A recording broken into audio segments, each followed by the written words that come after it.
RBC ఆధ్యాత్మ ప్రేక్షకులకి స్వాగతం. ఇదొక ప్రత్యేకమైన వీడియో అని చెప్పొచ్చు. ఈరోజు మనం శ్రీ కాళీ కాలభైరవ సర్వశక్తి పీఠంలో ఉన్నామన్నమాట. గురువుగారిని అందరూ భక్తులందరూ కూడా కాలభైరవ స్వామి అని పిలుస్తారు. మన అతిథి గురించి తెలియాలి కాబట్టి చెప్తున్నాను. వారి పేరు చెప్పడానికి వారికి ఇష్టం లేదు కాబట్టి ఆ దేవుడి గురించే చెప్పమన్నారు. వారు కూడా కాలభైరవ స్వామి అని పిలిపించుకుంటూ ఉంటారు అందరితో. సో గురువుగారితో మాట్లాడాలి. కాలభైరవుడు ఎవరు, అసలు కాలభైరవుడి ఆవిర్భావం ఎలా జరిగింది, అసలైన ఉపాసనా మార్గం ఏంటి, ఎంత జపం చేయాలి, అసలు విధి విధానాలు ఏంటి అనే విషయాలన్నీ గురువుగారి మాటల్లో తెలుసుకునే ప్రయత్నం చేద్దాం. నమస్కారం గురువు. నమస్కారం గురువుగారు, కాలభైరవుడు ఎవరు? కాలభైరవుడు అంటే అందరూ ఆయన ఒక సెపరేట్గా భగవంతుడు అనుకుంటారు. ఆయన ఒక రూపం సెపరేట్గా అనుకుంటారు. పరమేశ్వరుడు ఉగ్రరూపం దాల్చినప్పుడు ఆయన కాలభైరవుడు అవుతారు.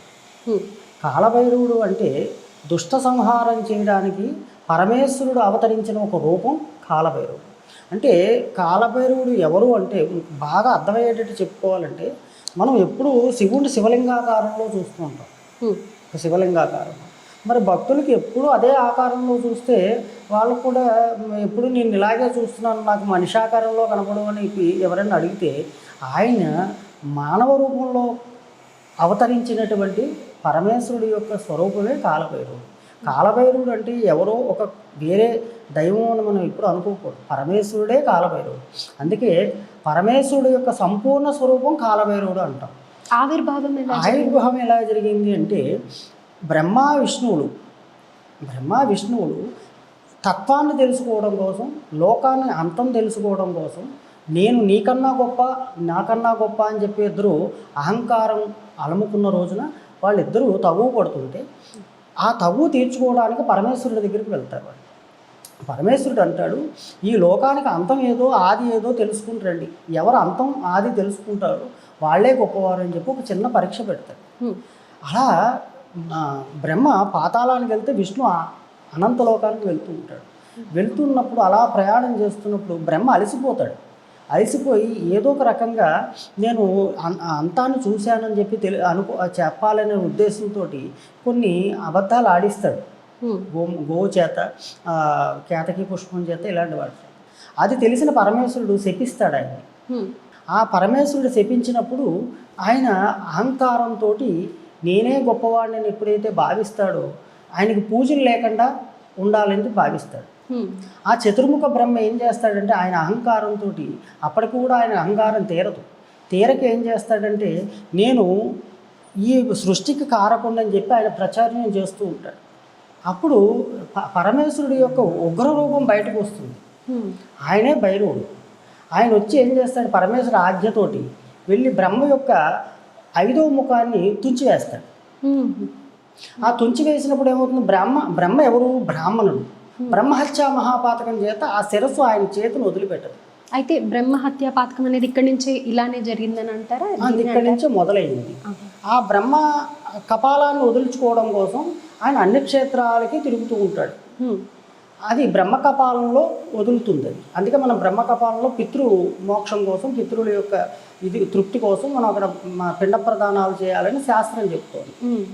ఆయన అక్కడ చివరిగా ఏం చేస్తాడంటే కాశీలో అన్నపూర్ణేశ్వరి దగ్గర భిక్ష తీసుకుని ఆ బ్రహ్మహత్యా పాతకాన్ని తొలగించుకున్నాడు కాబట్టి కాశీలో క్షేత్రపాలకుడై వెలిశాడు అనమాట. ఆయన కాలభైరవుడు. గురుగారు, అయితే ఇప్పుడు మీరు అన్నారు కాశీ క్షేత్రపాలకుడు కాలభైరవుడు అని. అయితే కాలభైరవ అష్టకం అనేది రాసింది ఆదిశంకరాచార్యుల.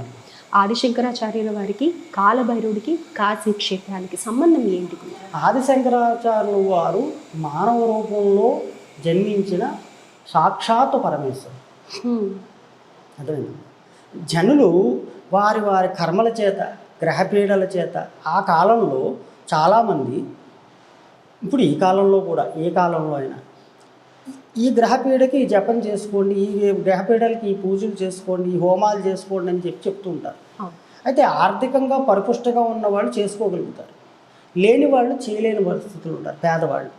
అలాంటి వాళ్ళ కోసం, సామాన్యుల కోసం ఎవరైనా సరే శంకరాచార్యుల వారి యొక్క విరాచితమైనటువంటి శ్లోకాలన్నీ కూడా సామాన్యుడు చేసుకునే విధంగా ఆయన సామాన్యుల కోసమే పరమేశ్వర స్వరూపమైన శంకరాచార్యుల వారు రచించారు. అలా కాలభైరవ అష్టకం ఎందుకు రచించారంటే గ్రహ బాధలతో బాధపడుతున్న వాళ్ళు, కర్మతో బాధపడుతున్న వాళ్ళు, వాళ్ళకు ఒక జపాలు తపాలు హోమాలు చేయలేని వాళ్ళు, చేయించుకోలేని వాళ్ళ కోసం, సామాన్యుల కోసం పరమేశ్వర స్వరూపమైనటువంటి ఆదిశంకరాచార్యుల వారు తన తత్వం అయినటువంటి తన స్వరూపమైనటువంటి భైరవుడి యొక్క కాలభైరవ అష్టకాన్ని రచించారు. దాన్ని ఎవరైతే పారాయణం చేస్తారో వాళ్ళకి గ్రహపీడలు తొలగిపోతూ ఉంటాయి, కష్టాలు తొలగిపోతూ ఉంటాయి. అంటే పరమేశ్వరుడే తన కాలభైరవ అష్టకాన్ని రచించినట్టు, తన తత్వాన్ని తను రచించాడు. అందుకని పరమేశ్వరుడు ప్రసాదం అది కాలభైరవ అష్టకం. శంకరాచార్యుల వారు అంటే సాక్షాత్ పరమేశ్వరుడు. ఆయనే రచించిన అష్టకం ఆయనకి కాలభైరవుడు అత్యంత ప్రీతిదాయకం. అంచేత ఏదైతే కాలభైరవ అష్టకం మనం పఠిస్తామో ఖచ్చితంగా భైరవుడు సంతృప్తి పొందిపోతాడు, తపస్సు చేసినంత ఫలితాన్ని ఇస్తాడు ఆయన, యాగాలు యజ్ఞాలు చేసినంత సంతృప్తి చెందుతాడు ఆయన. తద్వారా జనులందరికీ కూడా శుభం కలుగుతుంది, వారి యొక్క సమస్యలు తీరిపోతాయి.